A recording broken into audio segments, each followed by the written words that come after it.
Hey guys, how's it going? Well, the wait is finally over, guys, and here is an update to my E39 530i. Well, before I move on with the update, I'd really like to apologize to my viewers for being so inactive over the past year. To be honest, I've just been quite busy with work and my personal life. And well, my personal life hasn't been that much of an issue, but work has really been kicking my ass. So I do apologize for the delay. But like they say, better late than never. So here's a quick update to my E39 530i. As you guys can already tell, just by looking at the car, there are two massive, not massive, well, two updates that really make the car stand out compared to what it was before. And the first one is these blacked out side skirts on the side as well as in the front and rear bumpers. And I wouldn't really say this is an upgrade, because this is actually what the car was meant to look like when it came from the factory.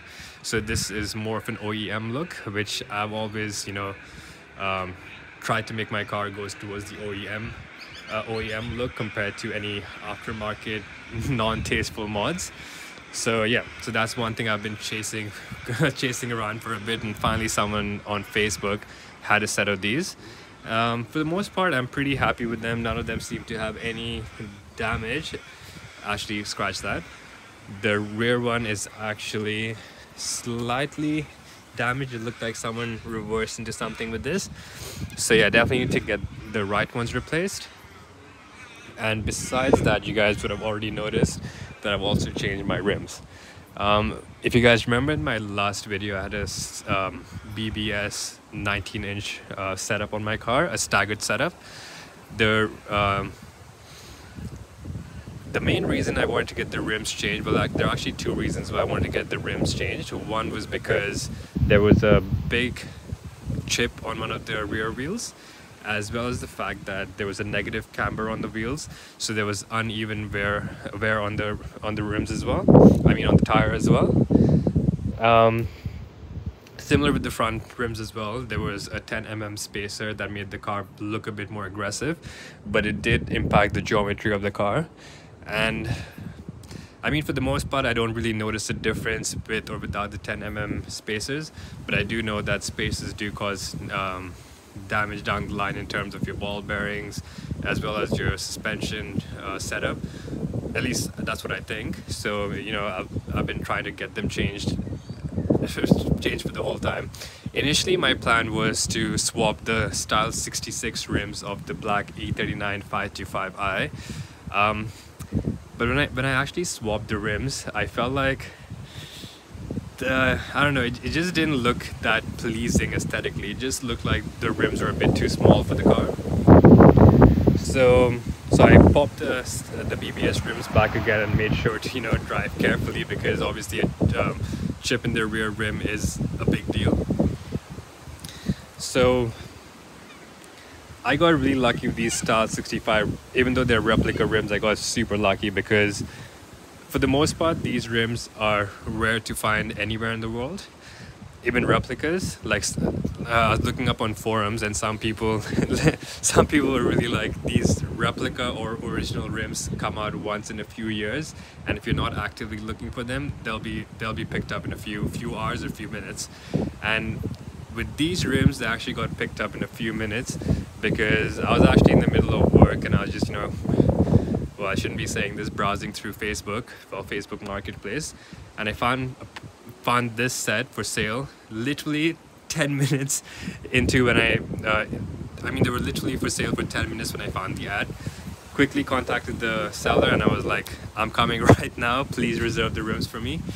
I even gave him a deposit of 200 AUD, which isn't much, but the funny thing is, once I reached the guy's house, he was pretty much like, my phone's been ringing off the hook and people have been inquiring about these rims the whole time.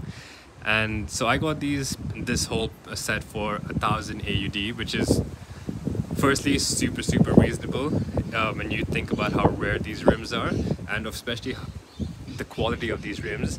I'm not sure if you guys can tell on the video, but I'll put up a few pictures on my Instagram. I'll even put the link for my Instagram page below. In those pictures you can really see how the shadowline chrome stands out in comparison to regular chrome colors.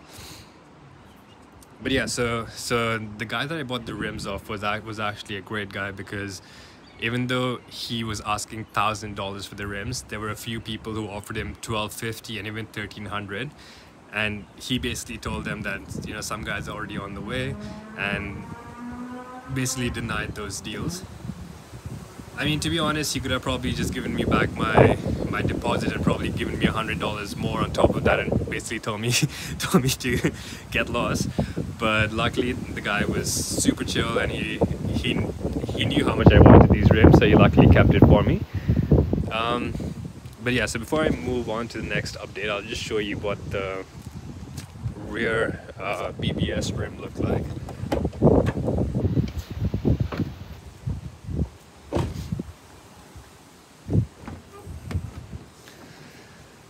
So this is the rear right wheel, and as you guys can see over here, there's a massive chip over here, which I feel has gotten bigger since I bought the car. Plus, as you guys can tell, it has really uneven wearing on the inner wall of the wheel, because obviously like there was a negative camber, so this part makes more contact with the ground. And the E39 being a rear wheel drive car, the rear wheel actually deals with a lot more force compared to the front wheels. So there was definitely a big safety risk in terms of a tire blowout, or even, you know, the rims themselves like just breaking. So needed to get that changed ASAP, and I'm super happy with these Style 65 rims. Not sure if you can actually tell on this video how great they look, but trust me, they're amazing. The other external modification that I've done is actually gotten the window tinted to a legal limit, because when I initially bought this car, the tint was at 10%. And for any of you guys who don't know what 10% means in terms of window tinting, it basically means that only 10% of visible light is able to penetrate through the film. So obviously, you know, that's a big safety hazard as well. Actually, I wouldn't really call it a safety hazard, because for the most part, even when I used to drive during the day or night, it wasn't really that much of a deal. And if it was, I just, you know, pull the window down. But nonetheless, I wanted to get the car as safe as possible, plus look as aesthetically pleasing as it could. So I got the windows tinted to 30%, which is the legal limit in Australia. And I really think they look great, because with the silver car, having a tinted window does really make a big contrast. If you guys just go to my previous video, the tint was actually removed. The 10% tints were actually removed in that video. So you guys can see how, I wouldn't say bland, but just not as contrast. The look wasn't as contrasting as this. And the other mod that I've done to the car is actually the head unit. So I bit the bullet and got in the Extron head unit. Let me just see if I have my car key. I don't have my car keys with me, guys, but I'll definitely be uploading a video on my Extron head unit and showing you guys what it can do, and how basically show you guys how much better it is than the OEM standard setup, even the standard full screen setup, because obviously that was in 2001 to 2003, so it wasn't really that great. Even the GPS was quite limited. Even there was no touchscreen or anything like that, so it definitely made the car feel a bit aged. But with this new head unit, I can definitely say the car definitely feels way more modern. And the other update to this car since last February is that, you know, like you guys know, there's been lockdowns pretty much everywhere throughout the world, but Victoria, Australia has actually been hit one of the hardest, and we've been in lockdown for the longest period of time. I think it's been more than a year now. So I haven't really been able to drive this car at all. So I've only been able to put around 8,000 kilometers on it since the last video. But to be honest, they've been great 8,000 kilometers because the car has never given me a single issue the whole time. Actually, scratch that. There was a single issue with the car, but very minor. It was just the desal valve. So like you guys know, the desal valve is one of the issues with the M54 engine. But to be honest, it's quite a minor inconvenience because I got the part of one of the... I'll try and find the link, but it was this... I want to say the UK. So I bought it from one of those stores. I'm guessing it's either the UK or the US, and the turnaround time was actually pretty quick considering the whole COVID shipping delays. And I got it in less than a week, and obviously changing the part was quite easy. Pretty much take out a few screws, take out the connector, and then just put it back in.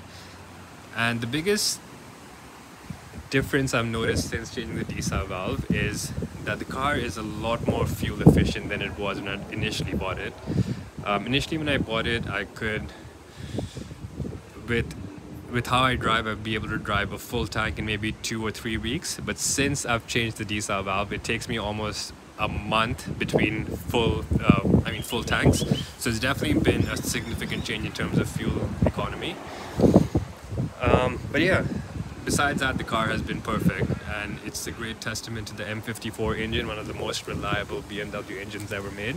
Because this car is hitting 200,000 at the moment, and it still feels like it never misses a beat. Sorry guys, I really apologize for the wind. Couldn't really find a better time to film the car. But yeah, so that's a quick little update on my E39 530i, and I'll be definitely uploading a few more videos.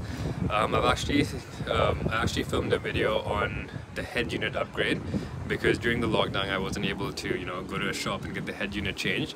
So I actually spent a few hours getting the head unit changed myself, and luckily for you guys, I took a video of doing all that. So if you guys are looking to change your head unit to an Android one, I guess just wait for the video, or you guys can watch some other video on YouTube. But rest assured that the change will probably take you 2 or 3 hours, and trust me, you can do it yourself. So yeah, so that's a quick little update to my 530i guys, and I will definitely be uploading a few more updates shortly. But yeah, let me know in the comments if you guys would like me to